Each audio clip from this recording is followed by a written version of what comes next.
Hello everyone, my name is Supriya Gupta. I study in MSc first semester chemistry. Subject है organic chemistry. Seminar topic the chiral pool. तो हमारा आज का seminar topic है the chiral pool. इसका definition देखेंगे.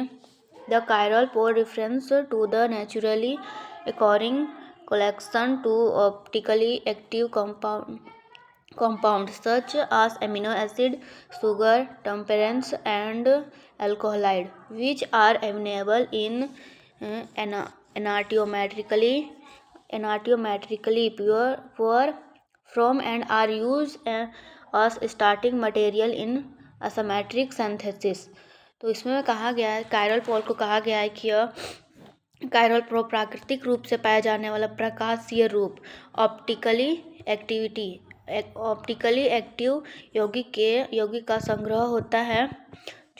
जो optically active होता है, जो प्रकाशीय रूप में पाया जाने वाला का संग्रह होता है, जिसे अमीनो अम्ल, शर्करा, टर्पीन और अल्कोहल ये सब एनाटोमेटिकली के रूप में पाया जाता है.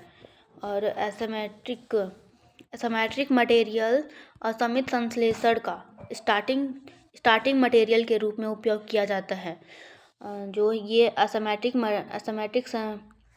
सिंथेसिस है, जिसे असमित संश्लेषण कहा जाता है, इसको स्टार्टिंग मटेरियल के रूप में यूज किया जाता है, जिसे कायरल पोल बनता है. इसका शॉर्ट नोट एक देखेंगे हम. Natural support of readymade chiral molecule use to make complex chiral compound.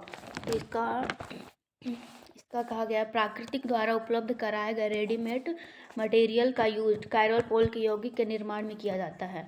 Natural type से रेडीमेड मॉलिक्यूल का यूज करके हम कायरल पोल बनाते हैं. इसका कायरल पोल का एग्जाम्पल दिया गया है.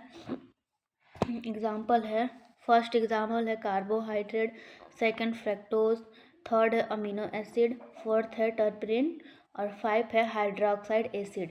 ये पांचों कायरल पोल का एग्जाम्पल है. कायरल पोल का एग्जाम्पल दिया गया. इसी को एक समीकरण के रूप में डिफाइन किया गया है. फर्स्ट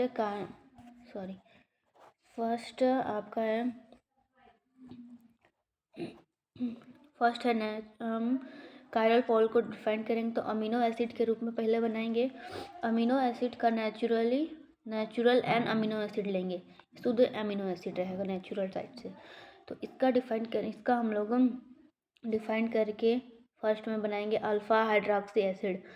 अल्फा हाइड्रोक्सी एसिड से करेंगे तो वो एच नीचे आ जाएगा और वो डबल बॉन्ड के थ्रू ऊपर चला जाएगा. फिर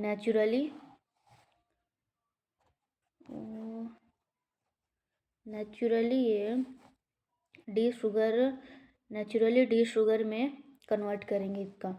नेचुरली डी शुगर जाएगा. यहाँ पर ओ एच बना था, वो नीचे आ जाएगा एच के पास नीचे, और डबल बॉन्ड लेके नीचे आएगा. यहाँ पे एन शुगर बन रहा है, एन शुगर बनता है. इसको हम फिर यहाँ पे एल सीरीज कराएंगे. इसका अमीनो एसिड का एल सीरीज कराएंगे तो अमीनो एसिड में यहाँ शुगर का कराया गया था, हाइड्रोक्साइड एसिड का कराए, फिर एन सीरीज में कराएंगे तो एच के थ्रू यहाँ HO जुड़ जाएगा और यहाँ H2 हो जाएगा एल सीरीज के थ्रू. फिर इसी को लैक्टिक एसिड मिल्क में कन्वर्ट करेंगे. लैक्टिक एसिड करेंगे तो CH3 यहाँ जुड़ जाएगा. CH3 डबल बॉन्ड O और OH माइनस OH फिर OH हो जाएगा. यहाँ पे ये हो जाएगा लैक्टिक एसिड मिल्क. फिर इससे मिलकर बनता है आर रिबोस में होगा OH अल्कोहल की मात्रा कम होती है, अल्कोहलिक होती है इसमें. तो अल्कोहलिक को नीचे करेंगे और जो ज़्यादा अल्कोहल होता है उसको ऊपर में जोड़ा जाता है. यहाँ डबल बॉन्ड O और HO अल्कोहल की मात्रा होता है. इसको यहाँ पर बनाएंगे तो हम H2O भी बन जाता है. तो यही था हम लोग का आज का topic the chiral pool. Thank you. आपको समझ में